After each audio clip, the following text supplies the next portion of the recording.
भला बुरा मंच है जिसको जो भी मन में मर्जी आए हमने गाली दे दिया।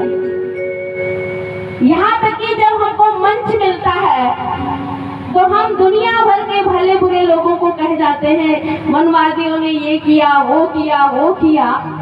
क्या सारा दोष उन्हीं का है?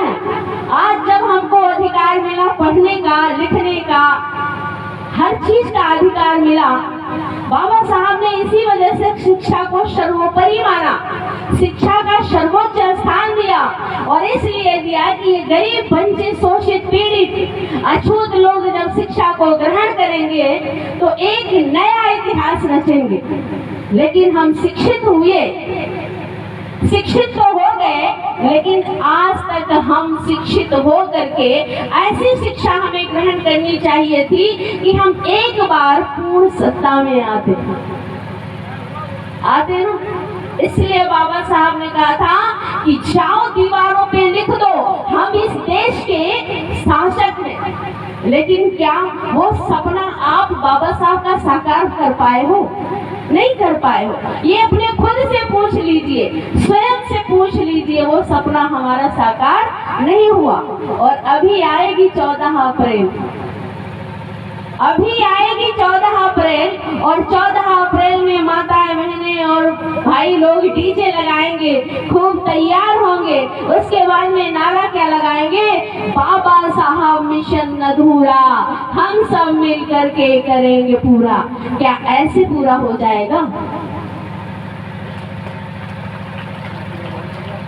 क्या ऐसे मिशन पूरा होगा कि हम पी करके गाली देंगे, फूंक करके हम दीवारें गंदी करेंगे, दीवारें गंदी करके हमारा मिशन पूरा होगा?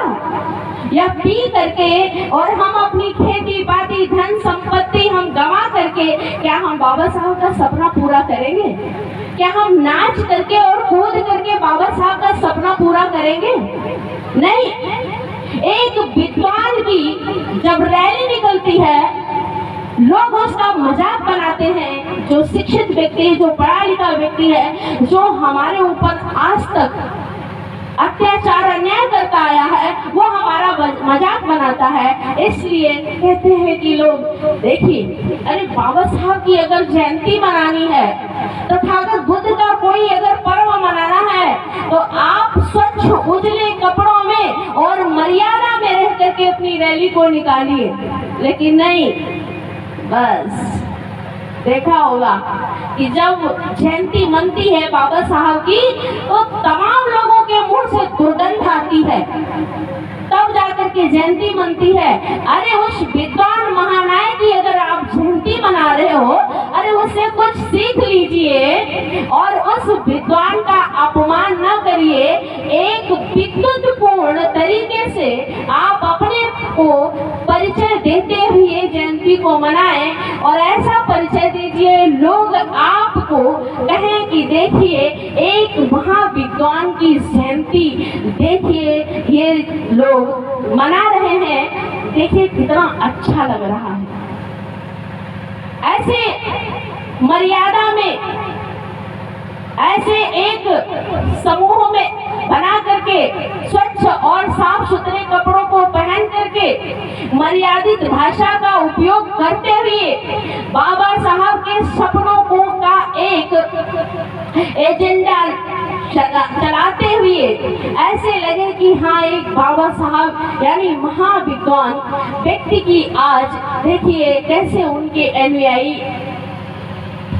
शांत तरीके से, मर्यादित तरीके से, उत्साह और उल्लास से आज उनकी जयंती मन रही है।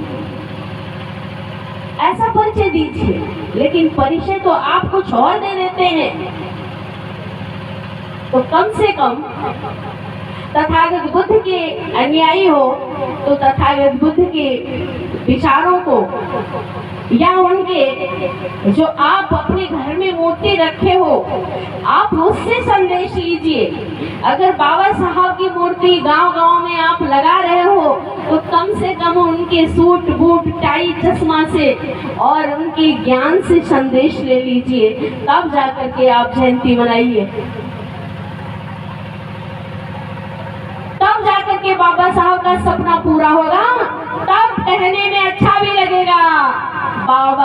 का मिशन अधूरा हम सब मिलकर के करेंगे पूरा। और बाबा साहब तो यहाँ तक कि हर चीज पूरी करके गए, देके गए, केवल पालन करना है आपको, पालन करते चलिए। और जिस दिन आप पालन कर लेंगे उस दिन, अरे बाबा साहब का सपना था कि घर घर से एक हमें अम्बेडकर चाहिए। बाबा साहब का सपना था घर घर में एक कोई न कोई IAS, PCS, थानेदार, कलेक्टर इत्यादि हमारे घर से एक रेख निकलना चाहिए। लेकिन हम हैं क्या? हम हैं क्या? हम अपने बच्चों को, अगर इन बच्चों से पूछ लिया जाए तो बाबा साहब की एक स्टोरी इनको नहीं आती होगी, एक पोयम नहीं आता होगा, एक इनकी एक कहानी तक नहीं पता होगी।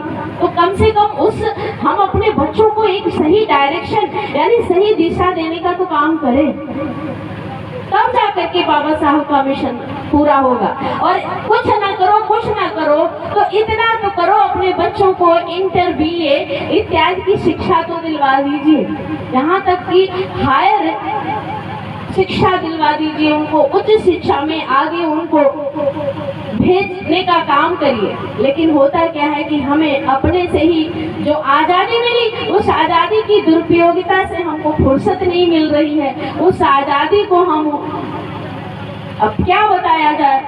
तो अब हमारी माताएं बहनें, उसकी जब आज़ादी मिली, पहनने ओढ़ने की आज़ादी नहीं थी, तो हमारे बहनें साज श्रृंगार और सज्जा में लग गई, उनको भी होश नहीं आया कि हमको क्या करना है। और हमारे पुरुष भाइयों ने तो इतना सब कुछ कर दिया, उपासकों ने इतना उसकी आज़ादी का उपयोग किया, तो वो वहीं के वहीं रह गए।